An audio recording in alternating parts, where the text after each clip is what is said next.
All right. I got a really awesome joke, but I'm also like embarrassed to tell this joke. No, I want to hear it. Completely awesome. Okay.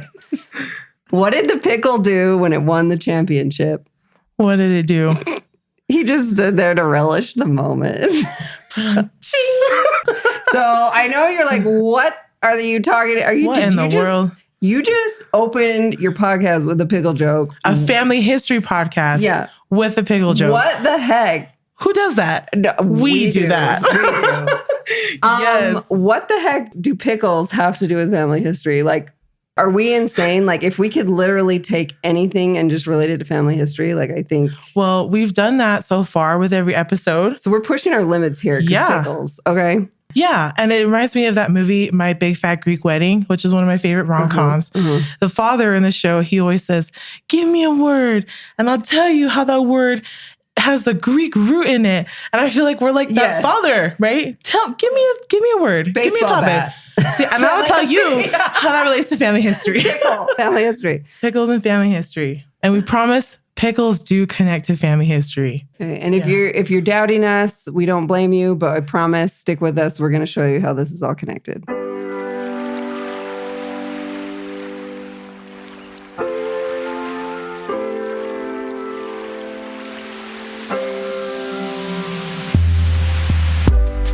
You're listening to the Love Your Lineage podcast by LDS Living, a multifaceted, shame-free approach to family history. I'm Miya. And I'm Michelle, and we want to help you find your space and claim your place in your family history story. All right, here we go. We promised a connection, and here it is. There is this movie that I love called American Pickle, and it's not just about pickles. It's actually about a grandson meeting his second great-grandfather who has been brined by... I can't even tell the theme of the story without laughing. It's about a grandson living in New York, modern-day New York, meeting his second great-grandfather who is a Jewish immigrant from Eastern Europe. And the grandfather gets preserved in pickle brine. I mean, this is total movie magic here. This is not actual science. And because he's been preserved in this pickle water, he is able to meet up with his second great grandson. And it's just about their relationship of what it would be like to meet one of your ancestors that you probably have nothing in common with. How would we navigate that relationship? And I think it needs to be navigated with a lot of humor, which is what I loved about this movie. And so we brought on our friend, Lisa Valentine Clark, who knows a little bit about humor and comedy. Our guest today is Lisa. Hi, Lisa. Hi, Lisa. Hi, thanks for having me. So we might sound a little different in this episode. Lisa literally invited us over to her really cool house. And we love being here. So grateful. So thank you so much for having us. Oh, it's my pleasure. I love to welcome you into my home. Yay. Thank you. And so, Lisa, did you have a chance to watch the movie? Oh, yeah. Okay, Yeah. yes, Oh, yeah. I saw it during the pandemic and it was one of those like nice feel-good movies. It was not too like roller coastery and too jarring. Yeah, you know? I was already on like the edge of my nerves. Same. Okay, so to get going, would you mind telling us a little bit about like your professional background and then maybe your family history background? Yeah, sure. My professional background is sort of all over the place. We love it. Yeah, right? Like I graduated with a degree in English with the intention of being a high school English teacher, which I was for just a hot minute, enough to get some really great material. And nice. And then I had a bunch of kids and primarily stayed home with them. And while I did, I wrote curriculum and I performed improv with my friends, tuck my little babies into bed and then go and run and do improv. And then that actually spurred what is my career now, which is a lot of acting and writing and producing, different things. So my friends and I started the Thrillionaires, an improv as theater troupe. And we were able to produce a TV show called Show Offs on BYU TV. And I also hosted on Random Acts. And I was the chapbooks lady. That's right. Did a viral video, basically just playing myself and what it's like to have a bunch of kids. And helped write and produce and act in Once I Was a Beehive and Once I Was Engaged, those kind of movies. And now I am the host of The Lisa Show, and you can download that wherever you download your podcasts. And I've really enjoyed it because I feel like it has sort of the culmination of my career in the sense of it brings together the things that I love, which is good conversation, talking to people, writing, producing, and really, entertaining. So Awesome. it's kind of all over the place. So it's so interesting. Let me tell you something probably like most people don't know about me is that like I, in another life, secretly would love to be a comedian. And you did not introduce yourself as a comedian, but I think you are so funny and quick-witted. You're like so you're nice. so like, especially on the show-offs, just like how quick you would turn something. And I just like was crying laughing. Like, Thanks. so like I for sure you need to add like, and I'm also a comedian because you are so I always funny. think that to be called a comedian, you have to do stand up, and I like to collaborate, right? So when you do show offs, you're improvising with your friends. When you're doing a movie and you're riffing, even the podcast, the Lisa show, I'm talking, but I'm having conversations with other people. So that's nice of you to say. I don't know. But even on that, like going back to the chatbot commercials, those were so They were hilarious. top tier. Yeah, they were top and tier. memorable. Because they felt so authentic. Yes. Well, because they were. It's so funny. I walked Resonated. into that audition and I said, I know this, Mom. I have 5 kids. And I do chapbooks because I don't make scrapbooks. Yeah, no, Here we Yeah. are. Do that, Yeah. Wow. Awesome. Well, we really love your humor, Lisa, and we thought you'd be the greatest fit for this episode as we talk about what it means to find connections with our ancestors and maybe approaching some of those situations with a little bit of humor, right? Which can be another facet of family history. And I hope one that all of us learn to embrace maybe a little bit more. So now that we know a little bit about you professionally, Lisa, could you tell us about your family history story a little bit? So my full name, I go by Lisa Valentine Clark, mostly because I'm so proud of my names, and I thought when I got married, I didn't want to give up any names. So I just added them. Yeah. Nice. I know that there's a lot of, hyphen, whatever, but, and so it means a lot to me. And so I have a Bergen side of the family and I have a Valentine side of the family. And they both come from Denmark and Sweden. I did the whole DNA test and all of that. And it's real Swedish. And my late husband and I have 5 kids and his family from Sweden and Denmark. I mean, it's all weird, right? Because we're all like 9th cousins or something like that. But we need a little bit more diversity in our family line if we're going to survive. And you know what? We might not. So, anyway, it is what it is. It was a good run. It was a good run. We did some stuff. We came over from Denmark. Good on us. Yeah. We try to make a difference. So it's been fun. I have a family that does family history, and I have a mother and a grandmother who would always talk about it. And I feel connected to them. I really do. So I love that we're talking about it. Awesome. I'm into it. It's hard to find people who are like legitimately passionate about family history. So. Well, when you start telling stories, then I think people change their mind. Then you start digging through those journals and boy, it means something different. Yep. Oh, yes. Amen. Wow. Totally. You're the agree. perfect guest. Yes. Seriously. Thank you so much. Guys, thanks. So to start us off, I have a question that I want all 3 of us to think about and answer. Would you be friends with your second great-grandparent? So not your grandparent, not your great-grandparent, but your great-great-grandparent. Would you be friends with any of them? And here's a fun fact for you that literally any human living today has at least 16 second great-grandparents. You might have more if there was like a divorce or remarried or something. But you at least have 16 people to choose from. Off the top of your head, can you think of any of those 16? They're pulling out your phone. I know, I'm pulling out the family tree That's app. right. Me too. Because I did this earlier. I think this is such a great question. Yeah. This question comes from the show because that's the basis of it is like automatically people assume that Ben from the show, so the grandson, and Herschel, the second great grandfather, are going to just connect and be family. They literally look the same. Yeah, they literally look the same. They're family. They're both green bombs. They're going to like bond and be friends. And in the movie, as we know, that's not quite what happened. So is there anyone that you would be friends with? Or maybe I should even ask, is there anyone you would be like, no, we are not being friends? It's so hard. Because here's the thing. I feel like it's a family trait because it has to be because I feel it so strongly that like, I would make them be my friend. Do you know what I mean? Like, Yeah, but I'd be like grumpy old guy that's like, no. Well, okay. So my great.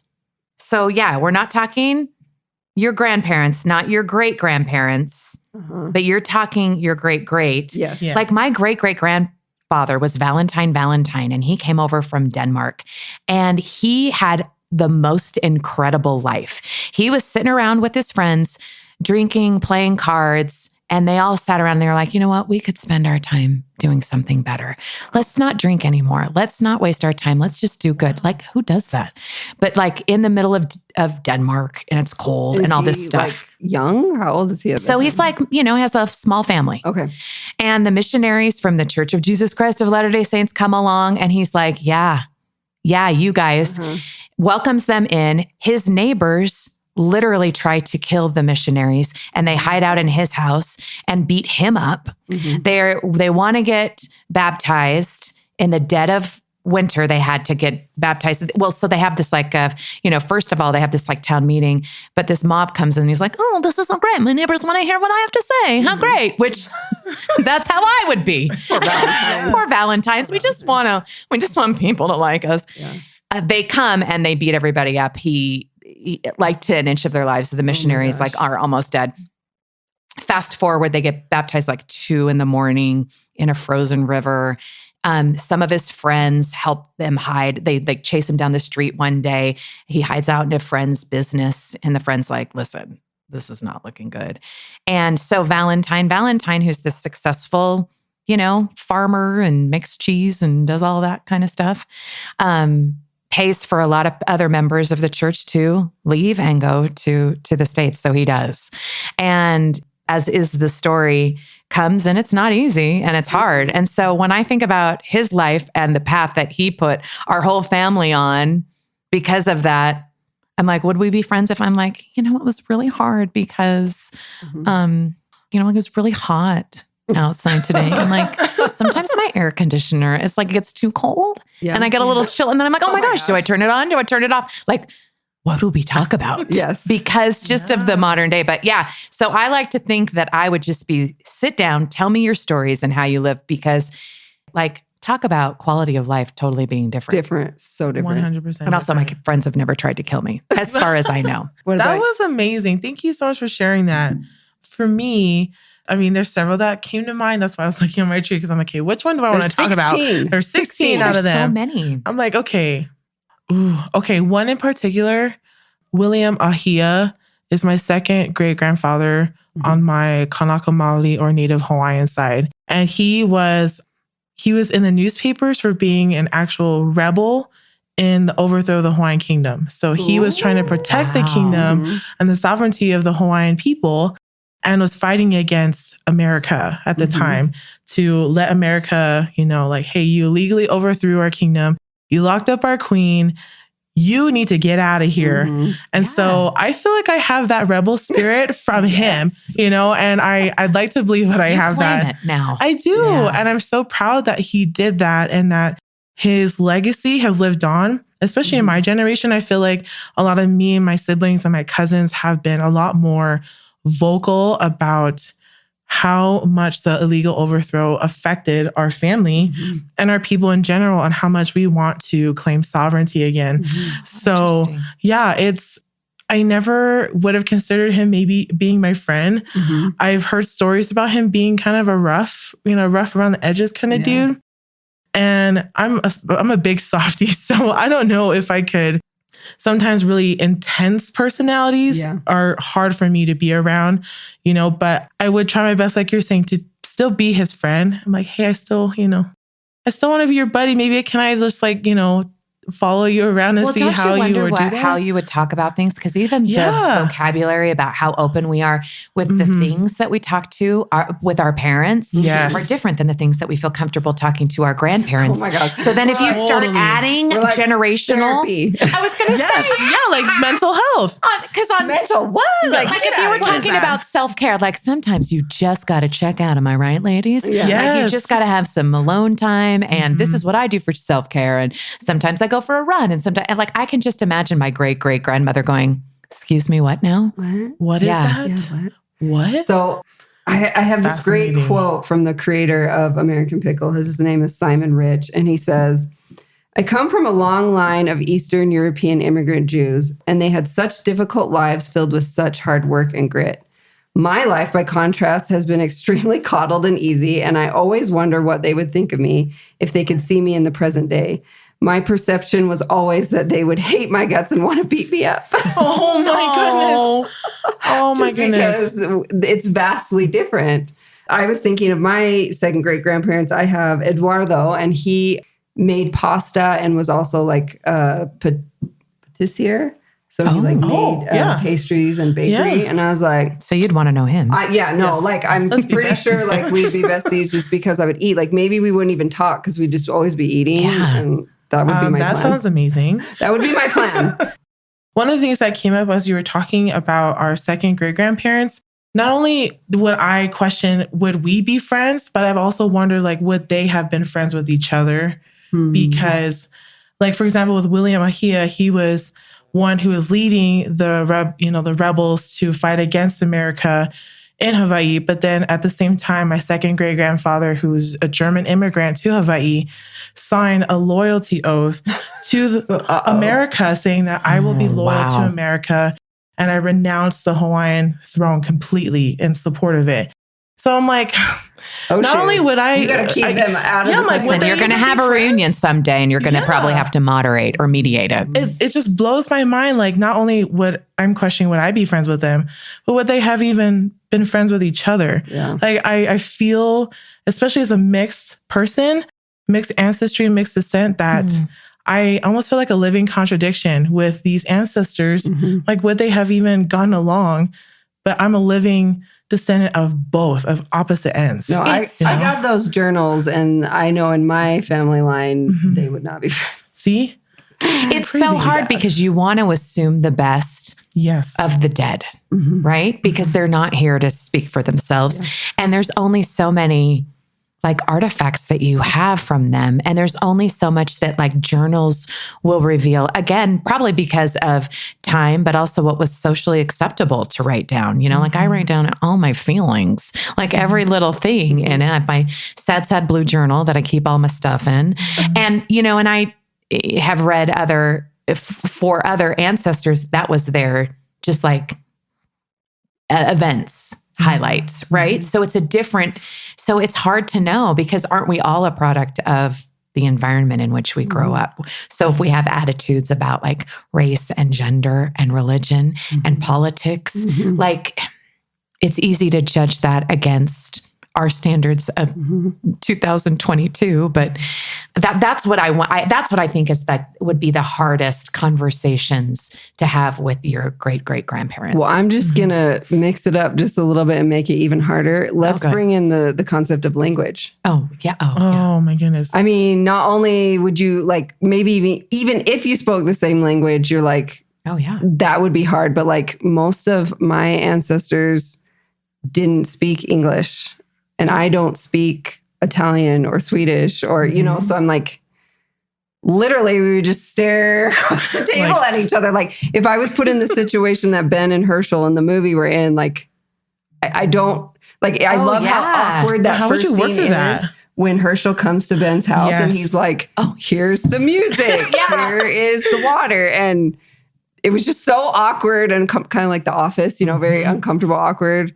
And I'm like, I think he nailed it.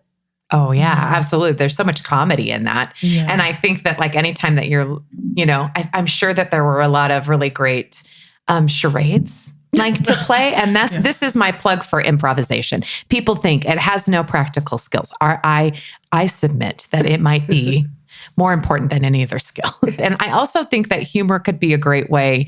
And this is why I love this movie. And especially in thinking about family history, because we always make it so like dry, like there's an old lady that's alone with a bunch of spreadsheets, you know, in the classified special edition part of the library or whatever. yes. And that's not what it is. It's storytelling, and it's cross-generational, and it's young and old and everybody in between telling stories. And I do feel that like when you have sort of family traditions and things like that, that hopefully that can connect like some kinds of generations. So I like to think that if I met my great-great-grandparents, that I would try to find something in common that we all thought was funny, or, you know, some family trait, or some family, we all do this. Am I right? Boy, we can talk everyone's ear off, and boy, we can all make our neighbors mad. Am I right? And want to Grandpa Valentine. We can laugh about it now, right? Yes. That's awesome. I love that. That reminds me of this other quote from Simon Rich. He said, I think that it's thrilling to imagine that I would have anything in common with my ancestors because I know on so many levels that we would disagree about everything. Laughs Rich. Yes. Yes, Rich. But the fantasy of the story and the film is that despite our many, many ideological and clothing differences, we'd still find some overlap, like you were talking about, Lisa, even if it's just a couple of prayers and our love of pickles. I love that so much. I love that. How connecting is that to think the first thing that I would want to do is like to bring like my Bergen side some chocolate. I would find my best chocolate and say, you know, give them a gift of something that they might not have thought, or, you know, to an ancestor who like loved the Book of Mormon or who loved, you know, the Bible, to be able to say, I love this book too. Yeah. Some sort of like connecting item. I mean, wouldn't that be so memorable? Isn't that what we want for our kids too? Because I think about it from the other side too, because I want grandkids really, really badly. And my children are in they're not even close. They're not even thinking about it. I'm so disappointed. Don't worry. I tell them all the time. Yeah. And I also borrow other people's grandchildren. It's fine. It's not weird. It's totally socially appropriate.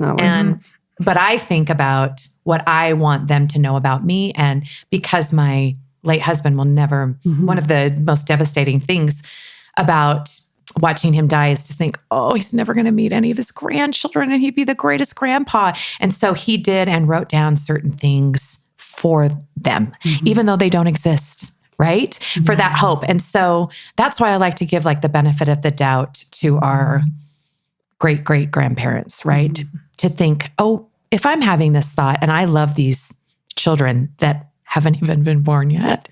I think, of course, they had those feelings for me, even though I didn't exist in their mind yet. And there's something really beautiful about that I think a lot of times we don't really talk about. That's such an interesting point that I've never really thought of. But like with your husband passing away, he has become an ancestor already. I know, I hate it. And you're still in the now. Yes. And it's like this weird, like. So he wrote the story of his life, right? Just like, this is how I lived. This was what I would, you know, because he had a terminal disease. He had some time that he was able to do that. And it is a treasure. It is the book that I wish I had for my great-great-grandparents. Yes. If I had one for all 16, you know, I would have read the whole thing. And it's funny inside jokes and it's all the things. And when I was putting it together, I wrote a foreword and I was like, this is for my children and our grandchildren who don't exist, who we love, you know, and we want you to know, we want this to be alive and a living like presence in your lives. And we can all do that, but we don't. Yeah. We don't do it. We don't think our lives are that important. So we don't write it down. Like so many of our ancestors come before us, like, oh, I'm just an average person. And I'm telling you, when those people pass, you wish you had everything. There's an indigenous saying that when an elder dies, a library burns. I feel that in my bones. Yeah. Wow. That's so cool. Okay. So I have another question for you guys. Why are you laughing? This is so random. This whole podcast is just we're just being silly and I love it. Okay. Have you ever thought about being the same age as your ancestor? Because that was another thing with like Seth Rogen playing both parts. Like they're literally the same age, the same like point in life, and yet like so different. You know, Herschel by that time has immigrated. He has a baby on the way. He's like had all these jobs. Oh yeah. And Ben like just barely graduated, has no like no idea. Listen, we've got a delayed adolescent problem in America today, especially with men. So let's unpack that. No, just kidding. I don't know if we had time for that. Another episode. But have you ever thought about that? I don't think I have. You know what? I have. I did think about that when I had little kids. when I was so overwhelmed and I just thought, I wonder how my grandma did it without a washing machine or without podcasts to listen to or TV, or I would think, what were they doing? How were they living kind of stuff, or like when they got married or even have you ever thought about them being a recent immigrant and not speaking English and how to function in a world where you don't know your neighbor and you don't know the language? Yeah. What if you were leaving your country and you knew you could never go back to visit? You can't just go on the plane and just go back and see your childhood home, your family, your parents. You left and you knew that was it. You would never see anyone again. And I just think there's something huge and significant about that. It's hard to live in another country that you feel like is not your own. I lived in England for a little while. And it's like the same country, like of all the countries with the same language. It wasn't even a different language, and it was hard because it was like different customs. Yes, it was culture. like just a bizarro world because it was like it was close enough to be the same, but different enough that I felt out of place all the time.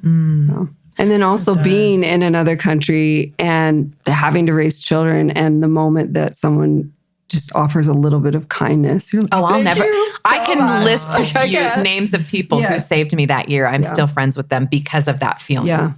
Oh, and kind of going back to your question too, Michelle, like, have I thought about my ancestors being the same age as me? I have, but then I've also thought about in the movie how, like you're saying, the two characters, the second great grandson and the second great grandfather come together and they do look alike, right? But for me, I'm like, no one looks exactly like me in my family at all. So what does that feel like? Yeah, it feels interesting because I see bits and pieces of me in pictures, but like there's no one that fully looks like being me. Being multiracial, that's what it's like. Person is just like you have ancestors of all different colors, all different sizes, and we don't necessarily match. I don't match anybody. Yeah. So I was thinking about like, okay, if I saw them, like I'm thinking about my second great grandmother who I'm named after, Taka Miyamoto. So that's where I get my first name from. And she was a short Japanese, like 4-foot-something lady, hard worker. She was an immigrant from Japan to Hawaii. I imagine like, okay, if we were the same age and standing in this living room, Lisa's living room, I would try to talk to her in Japanese because I did serve my mission in Japan. So we would kind of have that language. But then I feel like she would be like, you sure we're related? Like, what are you talking about? And then I imagine myself like grabbing a mirror, like, okay, let's look at us standing side by side. Okay, see the hairline? And looking for that connection. Yeah, looking for those little tidbits. Like, that's what I grab for every time I do family history, just the tiniest, even if it's the hairline, like. That's so beautiful. Thank you. And, it hasn't been easy trying to do that, but it's very rewarding when I do find those little tidbits. Like, okay, I didn't just come together out of like random combustion, it's like there was purpose behind everything that brought me to this earth. And I have every little bit of who I am from the inside to the outside, from when I was little to as I'm growing up. All of it comes from somewhere and from somebody's, not just one. It's a gift. I love that. It's so complex, I feel like. And you never know what those genes are going to do. Like you could have generations where no one looks like anybody, and then one child will show up and it will be like the spitting image. Or like when my son was born and we all gasped and we said, I just gave birth to my father. Like we were like, that looks like Robert Valentine. We all, as a newborn, we all went, so weird, right? It was so Genes weird. are amazing. Genes are weird. Yes. And my dad kept saying, why do I think he's so handsome? This is probably the most handsome. And I was like, all right. So one of the most interesting parts of this movie, I thought, when Ben, the grandson, him and his second great grandfather Herschel, they get into a big fight, and you'll have to watch the movie to see how that progresses. But then, so Ben, to get back at his grandpa Herschel, he puts Herschel on Twitter. Oh man, that doesn't start a fight. All the place forums. What do you think it would be like to have your second great grandparents? We're gonna have grandmas and grandpas. What do you think it would be like if they were on Twitter? Like, gosh. Are you? They would think it's the most unholy place. Are you? I do think that they would be shocked. It's striking fear into my heart, like of the things they would say. Well, even like just knowing like one generation away, like what my grandparents, like, I mean, you know, or my parents are like, listen, I should get off of this. I know that. And so I wonder if they would have a little bit more wisdom and be able to, I'd like to think that they would be able to see it outside. Like, why do we do that? Why do you do this? What service does it provide? What does it create? Like, I'd like to think that an outside perspective is maybe what we need. Maybe I'm in too deep. Yeah. So Ben actually can anticipate what Herschel's going to say. He's from this older generation. He's got these ideas around women, around Christianity, around ableism. And Ben really knows that Herschel's going to start digging himself a hole to get buried in. And that actually comes to fruition. It actually happens. And it's a really funny part of the story, but interesting too, like awkward.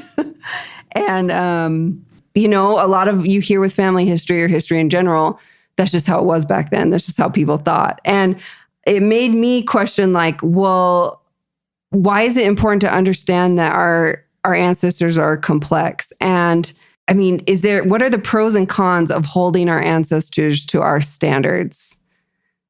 Because I think there are such a good question because, you know, we're so arrogant when we say, well, we've got it all figured out. We've figured it all out. When our great grandkids are going to have some things to say about us. So I try to remember that and say that lens with that. Wow. I think that's one of the things I really love about the gospel and our, you know, belief in the afterlife, that there still is progress after death. I believe in it. Yeah. I believe that people can go, ooh, you know, on earth, I lived like this.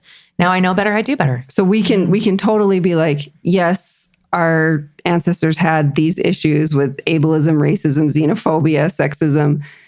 And that's really sad. And that's not something that we want to carry on today. But I also believe in that there will be opportunity for them to change their mind. Just like when I hope that when I die, I still progress. Yeah. That I'm still like, hey, you know, that thing that you never did quite get right. Yeah. You know, you can do it. Yeah. You have a chance. Yeah. Yeah. And I think, again, not to be arrogant of like, well, they don't know what we know now, but just to, with that, come up with that humility of all that we have right now with a great sense of gratitude for what they did to provide it for us. And just to add to that too, I mean, in studying history and in being a genealogist, it's very clear that history is written in hard stone. Like once it's discovered or uncovered, it's like, that's what happened and that's it kind of thing. It's final. And then after someone dies too, it's like, yep, that's the end of their life and that's it. But like we talked about the gospel, we believe that there's more to it, to the human life, to our progression that we don't fully understand yet. And so it reminds me of how important faith is, right? Faith is having a gap in your knowledge and using that gap to understand and trust in things that you may not fully see or understand. So like we're talking about, we haven't seen the full progression of what our ancestors have been doing or going through after they've passed away. Those are some things that may not have been revealed yet. But like we've all talked about, like I have hope. I have strong hope and faith that they have changed, they have evolved, and that they're looking to us to keep carrying on the change that maybe they haven't been able to do when they were here. They're looking to us as that hope, right? We talk about heart changing and heart turning. I fully believe their hope in us isn't just to do ordinances, but to carry on the right things that they would like us to keep carrying on. I also feel like when I learned this as my husband was dying, because he had a testimony of this, and I was very skeptical of it. And I've actually come around and changed my mind on it.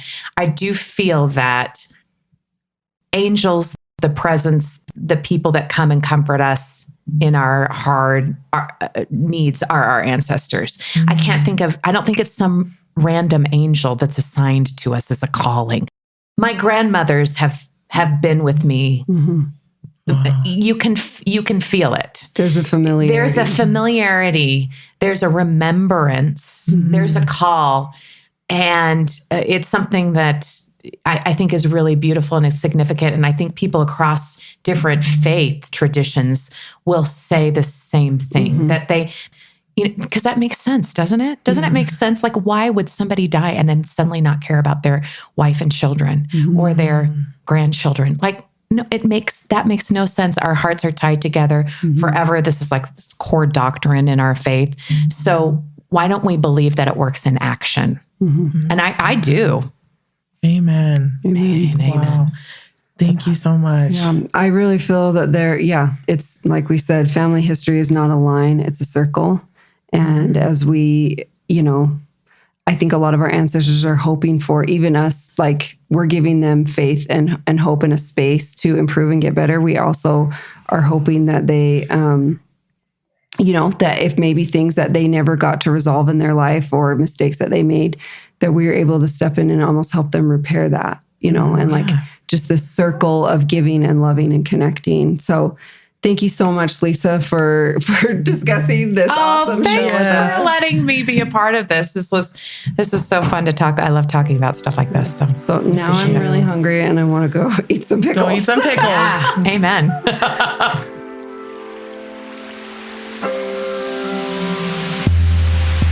Thank you for joining us for this episode of Love Your Lineage. You can find all the references and full transcripts for this episode in our show notes at ldsliving.com/loveyourlineage. And if you love this episode, please, please, please leave us a review or a rating. This episode was hosted by me, Mia, and the lovely Michelle. It was produced and edited by Erica Free and Katie Lambert, and mixed by Mix at 6 Studios. Thank you for being with us today, and we hope you feel empowered to love your lineage and to embrace your authentic family history story. Gus? Hi, Gus. Who was such a good boy?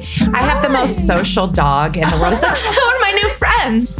Will you come and love me forever? Hi.